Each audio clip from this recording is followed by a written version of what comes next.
किया गया। इस बीच कांग्रेस से बीजेपी में आए रामनिवास रावत ने कुछ ऐसा कर दिया कि उन्हें 2 बार शपथ लेनी पड़ी। देखिए आखिर ऐसा क्या हुआ कि मंत्री पद के लिए एक बार नहीं उन्हें 2 बार शपथ लेनी पड़ी। क्यों लेनी पड़ी रामनिवास को 2 बार शपथ?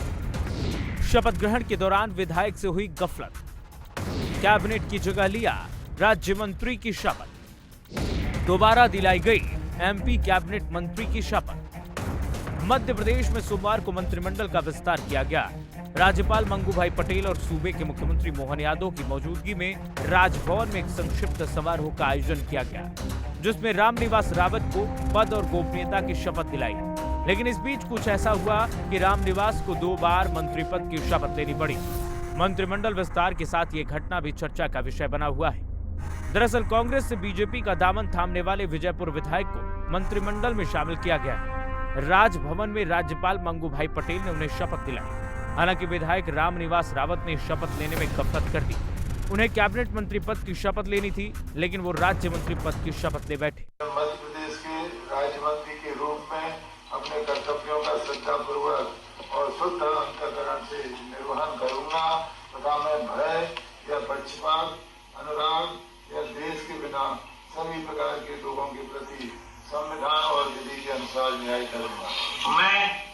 मैं रामनिवास रावत ईश्वर की शपथ लेता हूं कि जो विषय मध्य प्रदेश के राज्य मंत्री के रूप में गलती का आभास होने पर 15 मिनट बाद उन्हें दोबारा कैबिनेट मंत्री पद की शपथ दिलाई गई। सुबह 9:05 पर राजभवन में उन्होंने पहली शपथ राज्य के मंत्री की जगह राज्य मंत्री पद कहकर शपथ ले ली थी। इसके बाद उन्हें दोबारा कैबिनेट मंत्री पद की शपथ दिलाई गई। अब मोहन कैबिनेट में कुल 31 मंत्री हो गए हैं, जबकि 3 मंत्री पद अभी भी खाली हैं।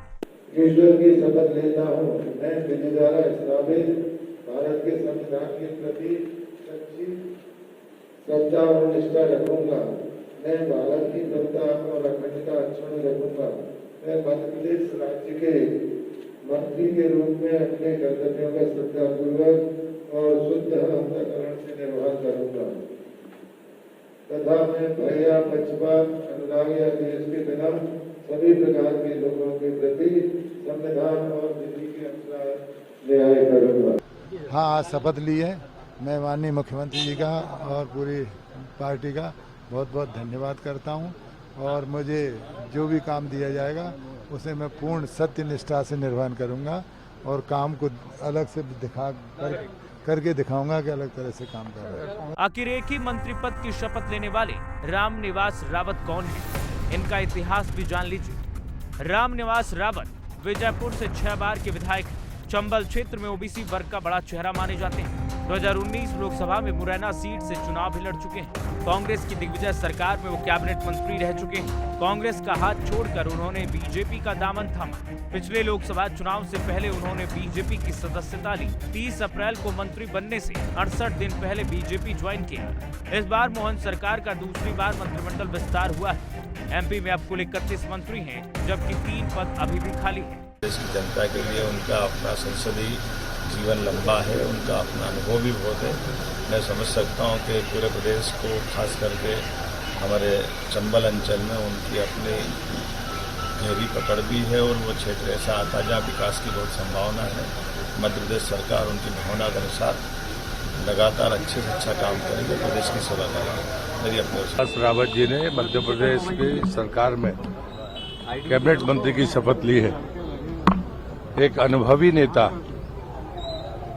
मध्य प्रदेश के विकास में अपनी भागीदारी करेंगे, उनको मेरी शुभकामनाएं। पहले कैबिनेट मंत्री रह चुके हैं रामनिवास रावत जी, दिग्विजय सिंह के टाइम। इसलिए मैंने कहा ना कि एक अनुभवी व्यक्ति, अनुभवी नेता का काम मध्य प्रदेश। रामनिवास रावत 30 अप्रैल को लोकसभा चुनाव प्रचार के दौरान कांग्रेस छोड़कर सत्तारूढ़ दल बीजेपी में शामिल हो गए, लेकिन उन्होंने अभी तक राज्य विधानसभा से इस्तीफा नहीं दिया है। चुनावी रैली में बीजेपी में शामिल होने के बाद भी रामनिवास रावत सत्तारूढ़ दल में शामिल होने की पुष्टि करने में हिचकिचा रहे थे, लेकिन अब उन्होंने सारे सस्पेंस पर विराम लगाते हुए मध्य प्रदेश की बीजेपी सरकार में कैबिनेट मंत्री का कार्यभार संभाला है। अब देखना होगा कि कांग्रेस का हाथ छोड़कर बीजेपी सरकार में वो जनता की उम्मीदों पर कितना खरा उतरते हैं। ब्यूरो रिपोर्ट, हिंदी खबर।